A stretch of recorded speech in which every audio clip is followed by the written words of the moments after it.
and welcome to Mock the Week. I'm Dara O'Brien. The news this week. There was chaos at Saddam Hussein's trial when first his defence team and then Saddam himself walked out. One of the other defendants on trial is Saddam's half-brother. He used to be his whole brother until he borrowed his bike without asking. The government's white paper on health includes proposals to allow for medical treatment to be made available in supermarkets. Mind you, if you're in for a vasectomy, I would ask them to wipe down the bacon slicer first. George Bush delivered his State of the Union address. During his speech, Bush said, "Our greatest advantage in the world has always been our educated, hard-working, ambitious people," or as they prefer to be called, the Mexicans. Bush's 52-minute speech was interrupted by applause 60 times. At the end of it, his hands were raw. The government was defeated during the religious hatred bill by one vote after Tony Blair failed to show up. The failure of the bill means that I'm still free to make jokes about Muhammad and the Islamic religion. Free to, but I think you'll find not contractually obliged. The vote was the first occasion in which Lib Dem MP Mark Houghton was back in the House since the scandal. Not for the first time, there was an audible gasp as Houghton slipped into the chamber. Joining me tonight to work their way to a series of satirical games are six of the country's leading comedy performers. Andy Parsons, Roy Bremner and Sue Perkins, Frankie Boyle, Hugh Dennis and David Mitchell. Welcome to you all.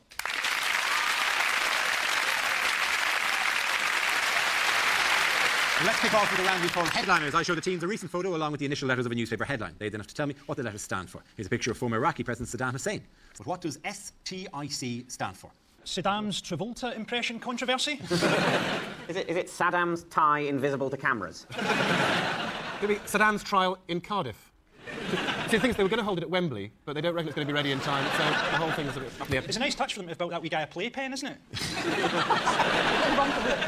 It's probably, though, Saddam's trial in chaos or something, isn't it? Oh, I thought it was Saddam Tonight in Cabaret. I was about to I thought it was Saddam's testicle is caught. No, it is, of course, Saddam's trial in chaos. Oh, is it? Yes, it is, absolutely. Yeah. People chuck that out as a kind of this will be a funny one. Oh, hang on, this is the right answer.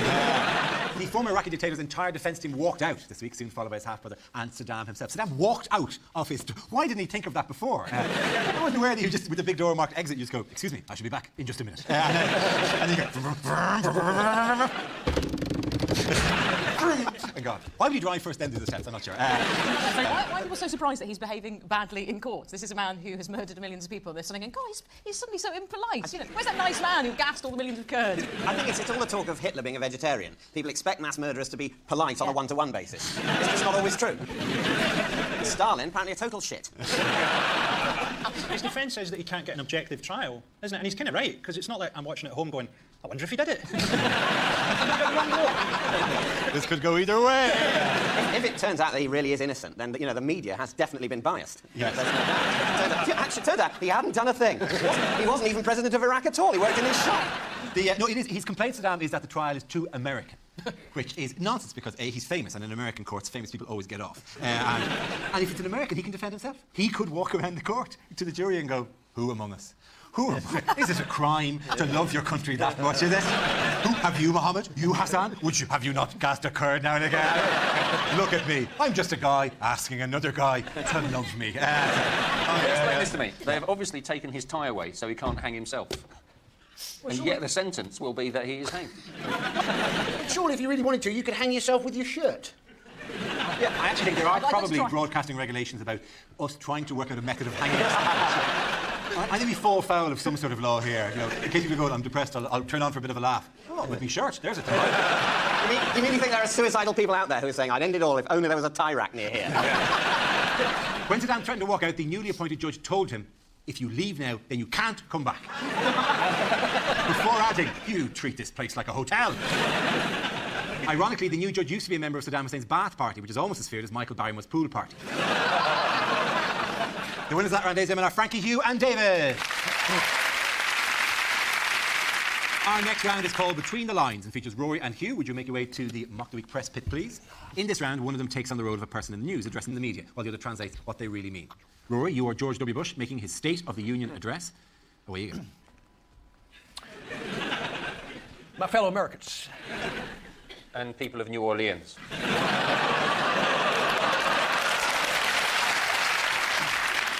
Last year, you re-elected me as president of our great country. If you think I'm stupid, what does that say about you?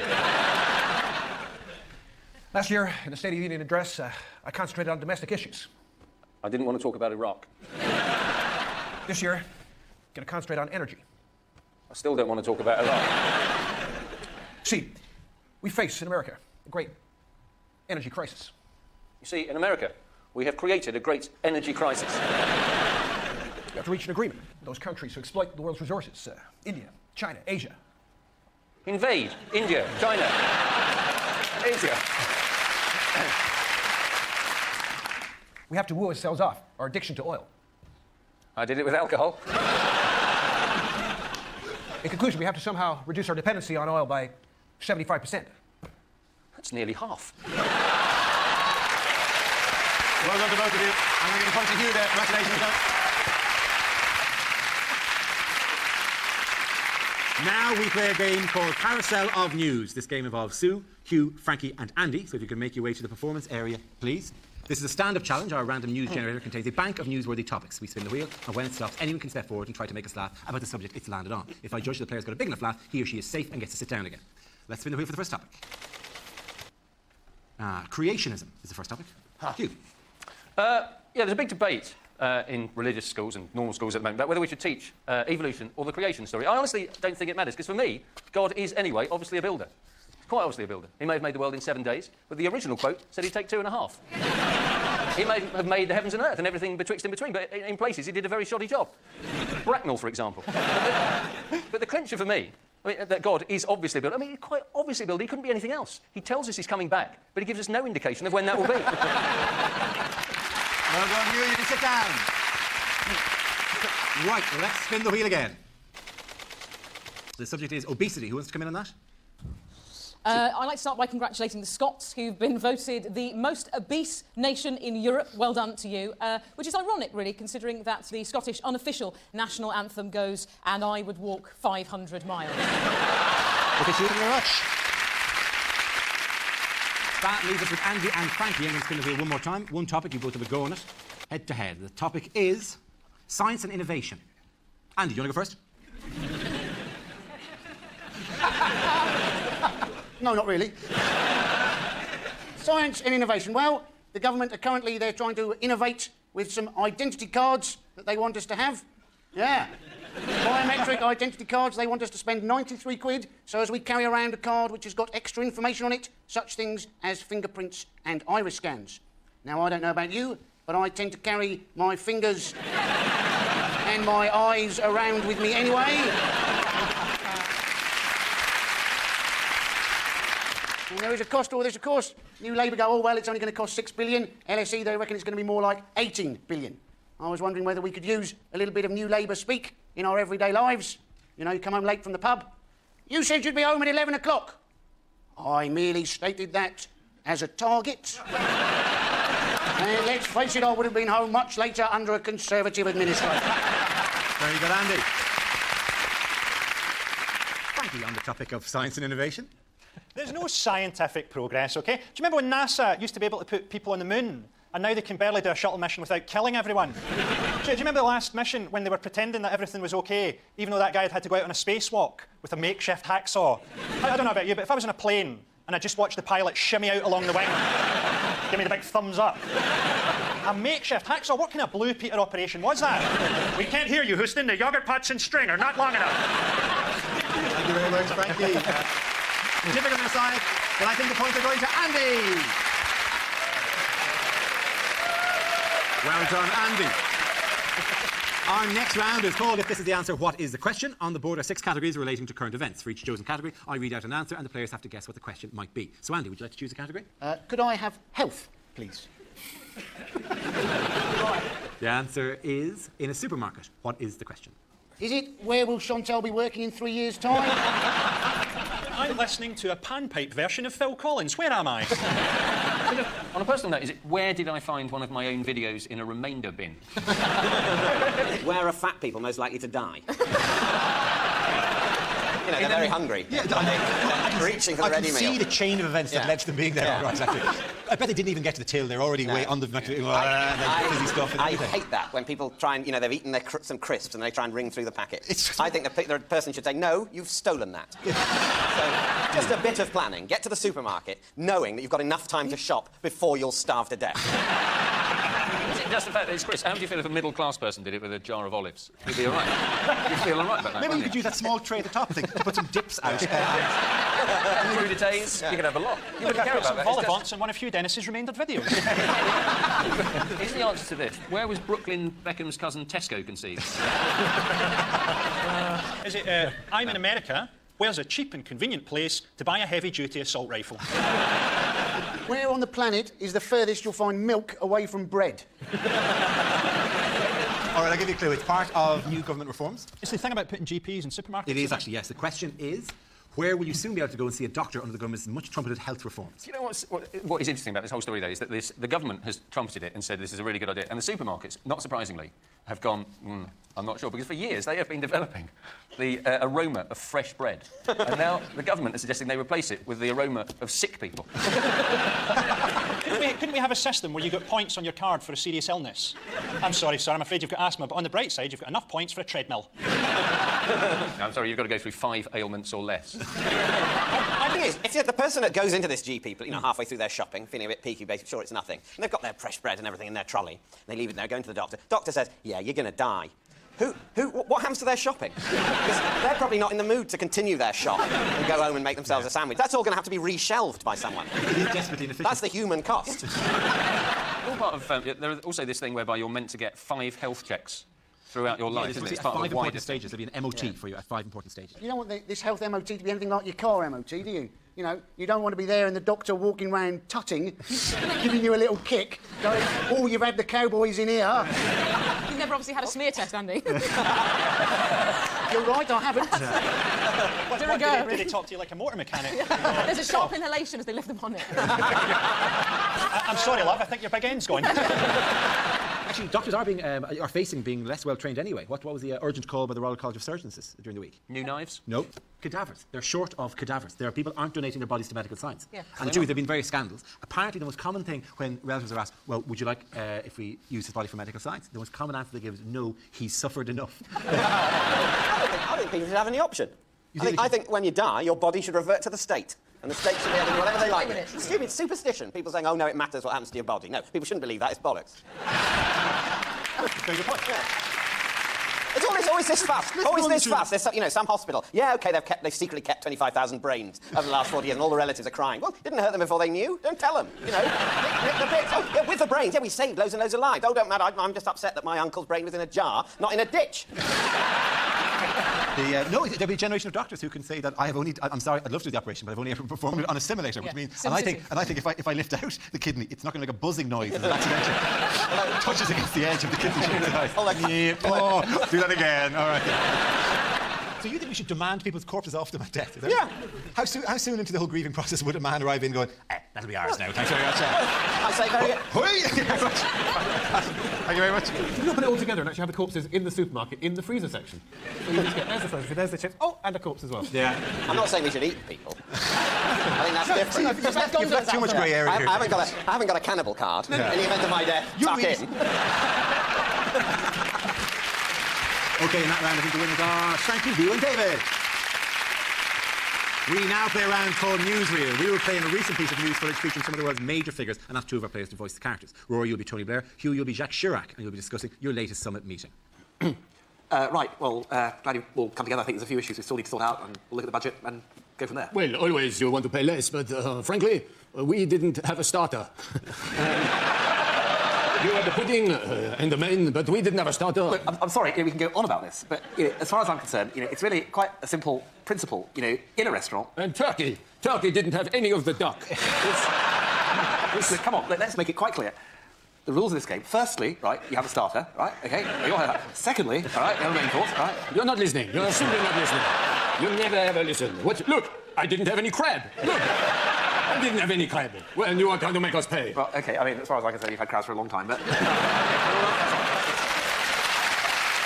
the point over to Roy Bremner there. This next round is called Dating Videos. A player takes on the identity of a famous newsmaker and records a Lonely Hearts video in the style of that person. Everyone else has to try and guess who they are. Frankie, could you please make your way to the performance area, please? And we can see your dating video.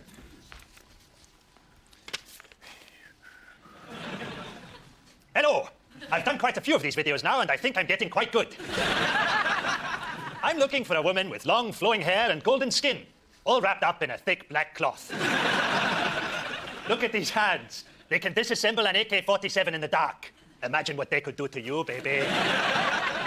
So if you want to get in touch with me, it couldn't be simpler. Just go to the Third Butcher on Qatar High Street and present this man with a falcon. He will know exactly what this means. Well done, Frankie, but who is it? Any guesses? It's Osama bin Laden. It is, of course, Osama bin Laden. Frankie, sit down. It is, of course, Osama bin Laden who recently reappeared on the world stage with the release of a new audio tape message broadcast by Al Jazeera. Apparently, it's only one side of the tape that offers the truth to Bush. The other side of the tape actually is a mixtape. One bin Laden's done for Bush. It's Now That's What I Call Jihad. And it's got Leaving on a Jet Plane. You still haven't found what you're looking for. We will rock you. Sooner or later, they are going to catch him because there's a 25 million reward on his head, and I'm wanting to create a bit more interest. What they need to do, the Americans, maybe have a reward rollover. How can they not find him? He's 6'3", he's on kidney dialysis, he walks with a cane. I could put together a crack team of me, Stevie Wonder and David Blunkett and find this guy. I think we'll find out soon, because now David Frost is on Al Jazeera. He'll get him on as a guest on Through the Keyhole. Over to you, Lloyd. Who would live in a cave like this? Let's review the evidence. A whole lot of military hardware and a dialysis machine. Is he really on a dialysis machine? Because if he is on a dialysis machine, we don't even have to kill him, do we? Or apparently, if you've got dodgy kidneys, right, you're supposed to avoid foods which are high in nitrogen, right, such as codro and tarama salata. What the hell are we dropping bombs for? We should be dropping a series of dips with some Pringles just to tempt it. Can I say, I would take your medical opinion seriously had you not gone, if you have dodgy kidneys... That's why you're dodgy. See, if more people gave their bodies into science, mistakes like that wouldn't be made. You could have a corpse in every classroom. That's a catchy title for your initiative. A corpse in every classroom. That's one for the nature table. Grandad! The only real advance in finding, though, I thought was genius, was the fact that last week the British Secret Service was accused of turning a rock into a listening device in Moscow, which meant nothing in Moscow, which you can imagine somewhere in a cave in Afghanistan, he's going, ha ha, a microphone in a rock. Oh. No! It's like Osama bin Laden Twilight Zone episode. That is it. Do you think MI6 sent the radio rock to the wrong place? And they've actually got one that's the shape of a Russian doll. That's in the corner of Osama's cave, sort of sticking out. Whose is that? Osama bin Laden has said that he will never fall for any Western tricks to catch him. This is in a statement made to a man dressed as an Arab from the News of the World. George W. Bush has admitted he doesn't know where Osama bin Laden is, or Pakistan for that matter, or his arse, or often his elbow. Very good. I think the winner of that round was Frankie. Now we come to our final quickfire round called Scenes We'd Like to See. This is for everyone, so if you could all make your way over to the performance area, please. I call it ideas for scenarios we'd love to see, and the performers come in with their suggestions. OK? The first subject is bad things to say at Prime Minister's question time. Prime Minister, could you look interested while I bring up some boring shit about my constituency? Is this going to take long? Because I've got an appointment with a rent boy in half an hour. Can I ask the Prime Minister, are you paying too much for car insurance? We've got one, we've got two more poofs than you. Could I ask the Prime Minister, when are you going to retire, you bastard? Prime Minister, my first is in P, but not in canoe. What am I? OK, next topic is the very worst person to be president of the US.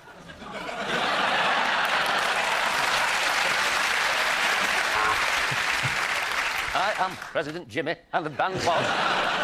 Sure, what day? I'm Barry Scott, and this is Silly Bang. This round is much easier if you can do impressions. Calm down, dear. It's a commercial. Next topic is unlikely things to hear at the Oscars. And the award goes to Ross Kemp.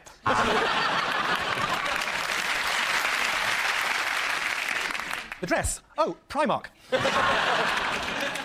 Unfortunately, King Kong can't be with us tonight, but... Thank you. I wasn't even in that one.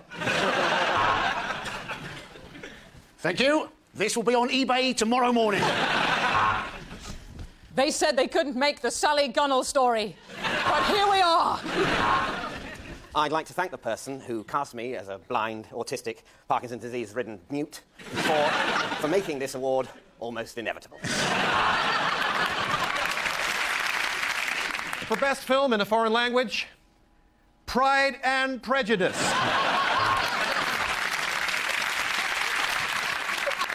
Death to the West! As a gay cowboy, I think I know where I'll be putting this little fella. You're going to leave it there. Huge for Hughes doing that. Come back, all of you, come back. That's the end of the show. This week's winners are Frankie Boyle, Hugh Dennis and David Mitchell. Commiserations to Sue Perkins, Rory Bremner and Andy Parsons. Thanks for watching. We'll see you next week. Good night.